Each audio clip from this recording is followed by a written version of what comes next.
Bonjour et bienvenue dans cette nouvelle vidéo. Donc aujourd'hui, j'ai préparé un tirage par rapport aux énergies donc de la nouvelle lune du 28 juillet 2022 en Lion. Donc, signe solaire, signe associé à l'énergie du masculin sacré, de la force, de la puissance. Et effectivement, on est tout à fait dans ce thème-là.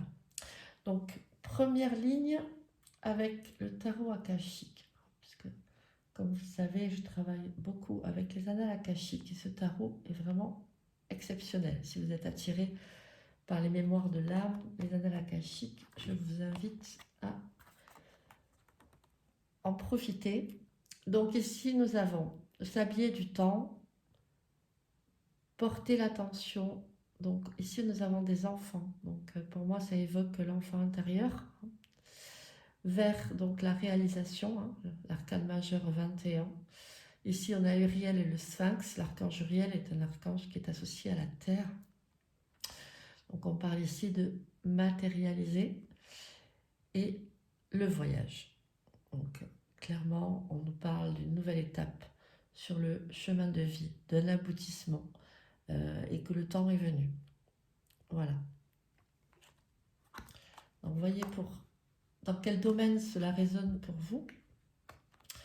Il y a beaucoup de renaissance activée au niveau professionnel, mission de vie. Ça peut être aussi au niveau affectif, ça peut être des changements de vie profonds. Voilà, je vous laisse voir sur quoi ça résonne pour vous et si vous ressentez cette énergie de passer un cap, vraiment, un nouveau cap sur... c'est presque comme ouvrir un nouveau livre ici. Hein. On en termine avec une période et on commence une nouvelle. Donc ensuite, avec le tarot de la magie verte, que j'affectionne également très particulièrement, puisque, comme vous le savez, si vous me suivez ou pas, je suis très reliée à la nature, j'aime beaucoup l'énergie chamanique, etc. Et ici, on retrouve beaucoup cette reliance dans ce tarot de la magie verte. Donc, ici, nous avons l'arcane 0, donc le nouveau départ, avec le soleil. Donc, on est bien dans l'énergie du lion ici.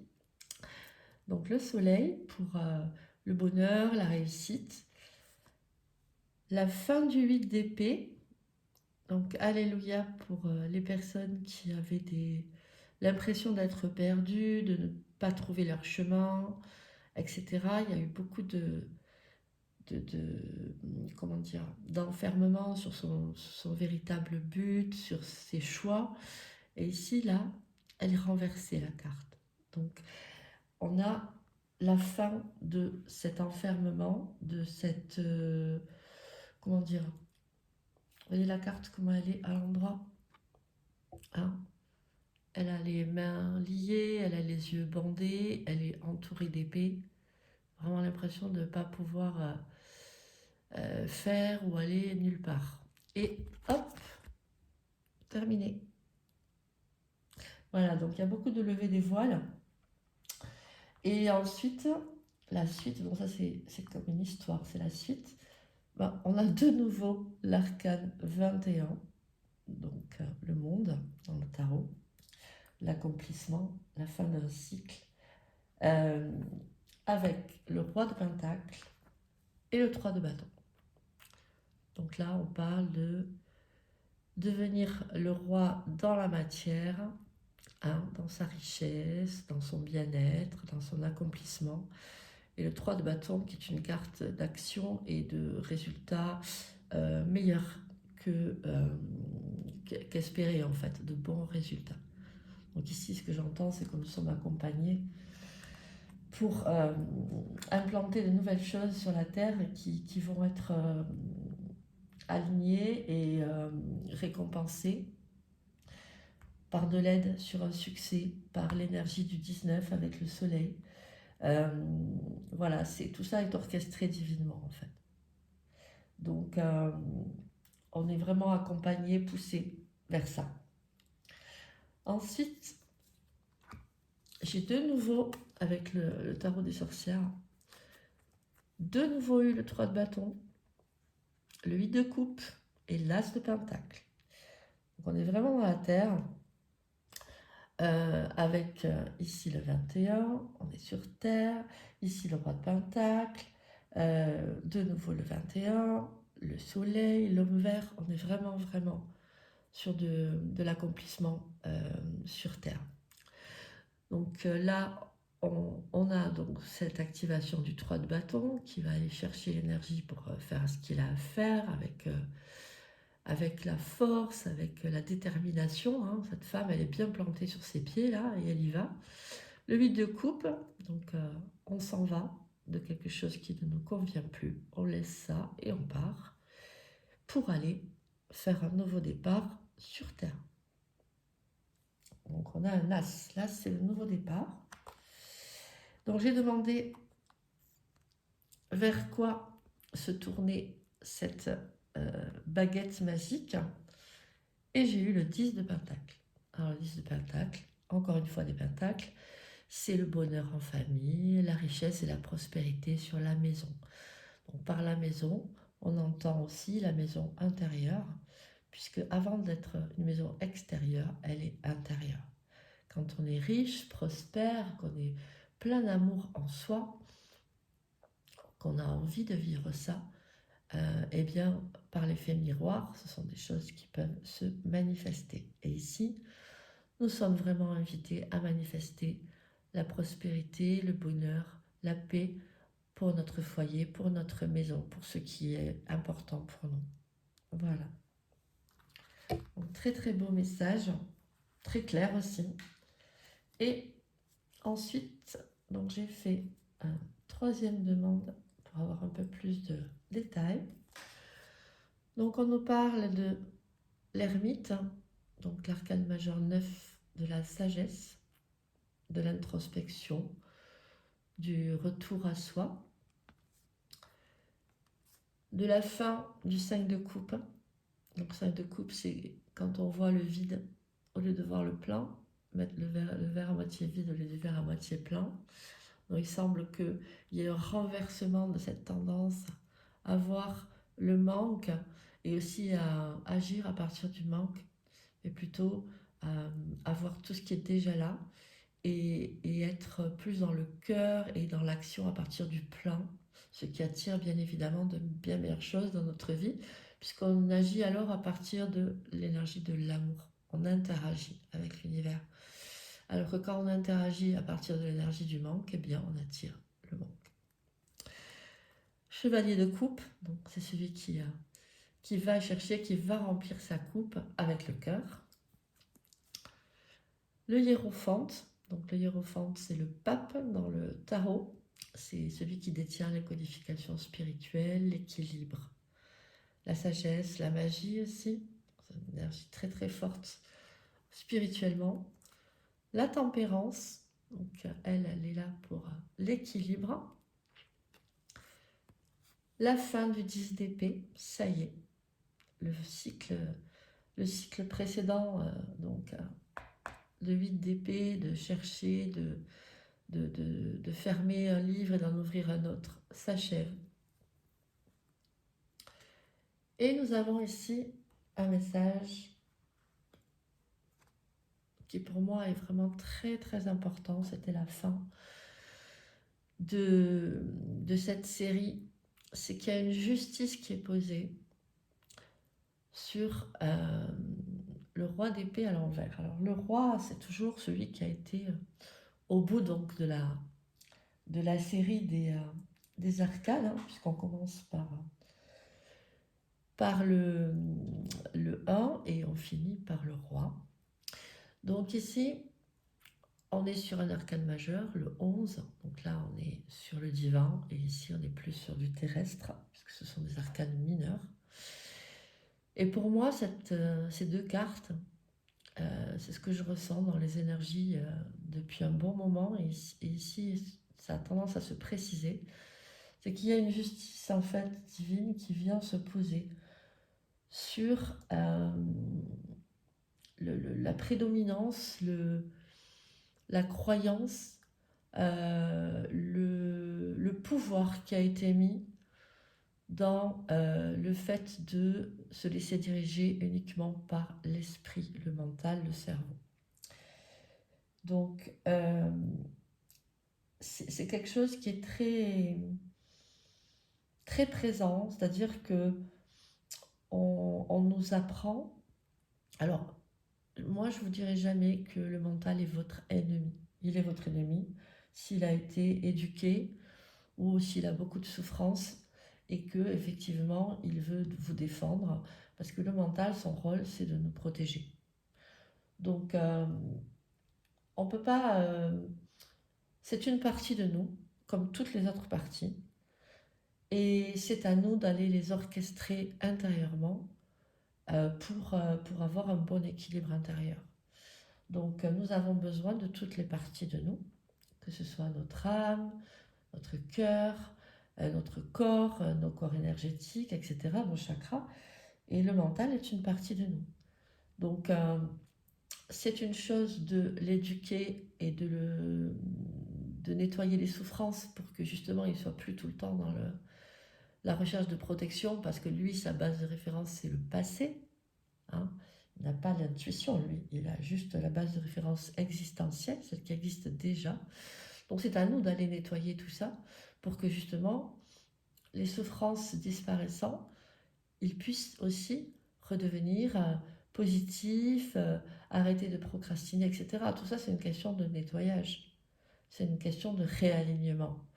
Donc, par contre, l'idée là, c'est de cesser il y a une justice divine sur le fait de cesser de donner tout le pouvoir au mental. Parce que le mental doit être aligné sur le cœur. C'est le cœur qui sait quel est le chemin de vie. C'est le cœur qui sait ce qui est important pour la personne qui porte ce cœur.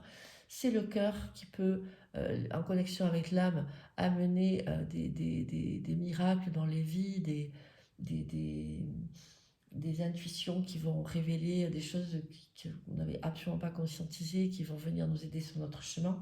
Tout ça, c'est le cœur, c'est pas la tête. Donc, on est vraiment sur un cycle où on nous apprend à en fait utiliser notre potentiel, en fait, à redevenir le maître en soi pour pouvoir nous aligner avec notre cœur et que notre tête, elle soit alignée avec notre cœur. Et, euh, et ainsi, on a beaucoup plus de pouvoir. Donc là, pour moi, ce message est extrêmement fort, vraiment. Je l'ai reçu comme ça, c'était waouh! Et c'est pour ça que je vous le transmets, parce que je pense si on me l'a donné, c'est pour qu'il soit vraiment entendu. Donc ça a été un petit peu long, j'espère que pas trop, mais je tenais vraiment à détailler ça, parce que ça me paraît une prise de conscience très très importante à faire aujourd'hui. Et pour terminer, l'oracle des guerriers de la Terre, un oracle magnifique, de Alana Fairchild.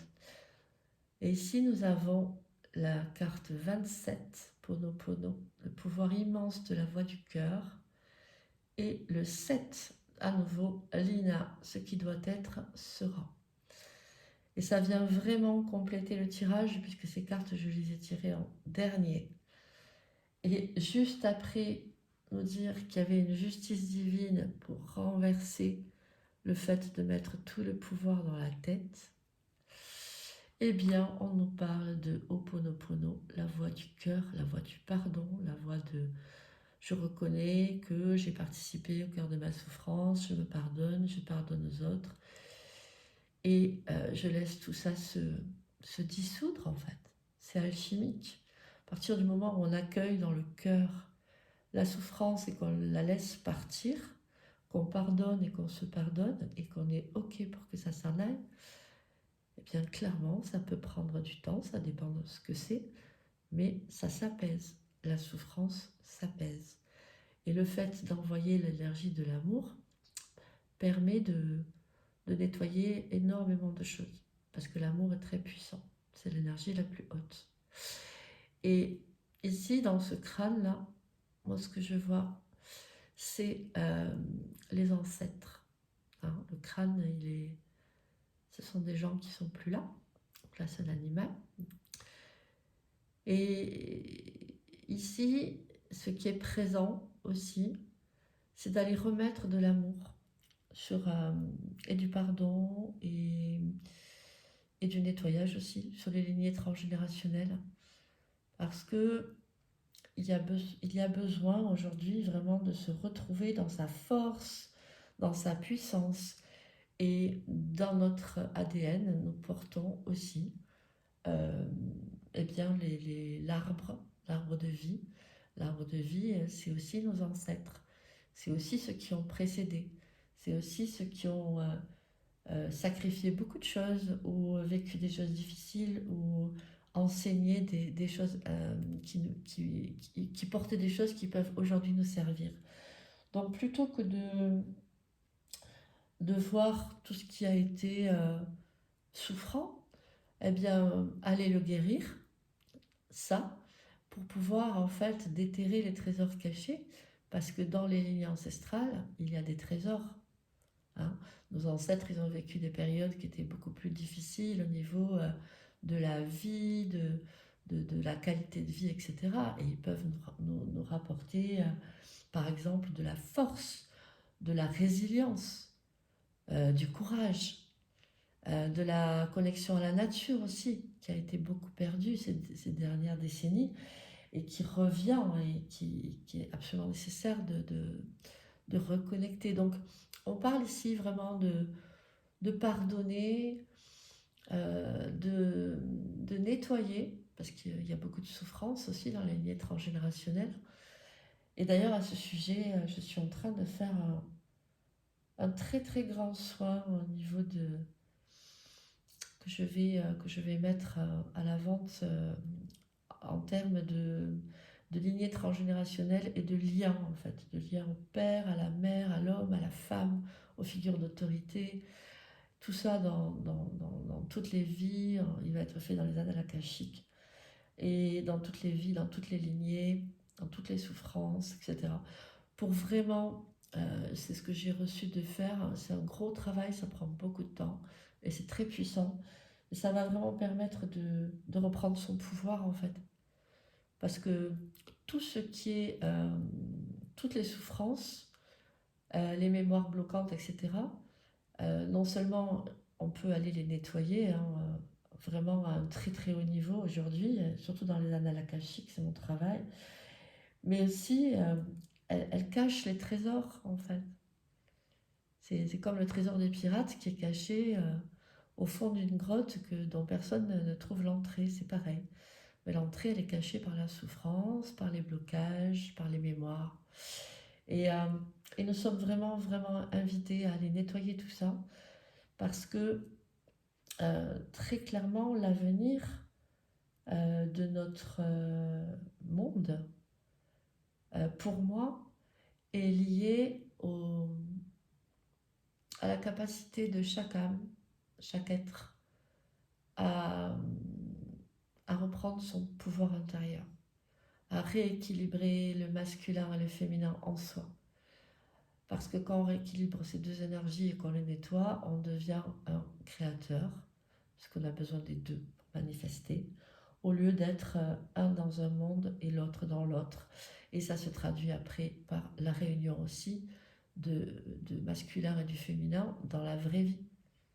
Beaucoup de gens aujourd'hui, je vois les tirages affectifs sont les plus, vraiment les plus vus, les plus prisés. Mais l'amour, il est en soi. L'équilibre féminin-masculin, il doit d'abord être à l'intérieur pour pouvoir vivre l'union sacrée, cette union où on est vraiment complémentaire, où on est bien, où on est aligné, où il y a du vrai partage, de belles choses qui se passent. Ça commence toujours par l'intérieur. Voilà, c'était les messages que je voulais vous transmettre parce que c'est ce que je reçois depuis 2-3 jours, c'est très très puissant. J'aime bien faire les vidéos au moment où la lune est là, pour avoir le pic d'énergie, parce que Quand on est ouvert à lire les énergies générales, c'est là où on a vraiment le plus d'informations. Donc j'espère que vous serez nombreux à avoir ces messages, en tout cas que les personnes qui doivent les avoir les auront. De toute façon, tout est juste. Et je vous souhaite une très belle fin de journée, une très belle nouvelle lune dans votre pouvoir et je vous tiendrai informé par rapport à ce soin-là que je suis en train de préparer, qui va vraiment pouvoir faire une différence parce qu'on parle ici de saut quantique. Après un nettoyage pareil, il y a des choses qui se passent. Voilà, à très bientôt, j'espère.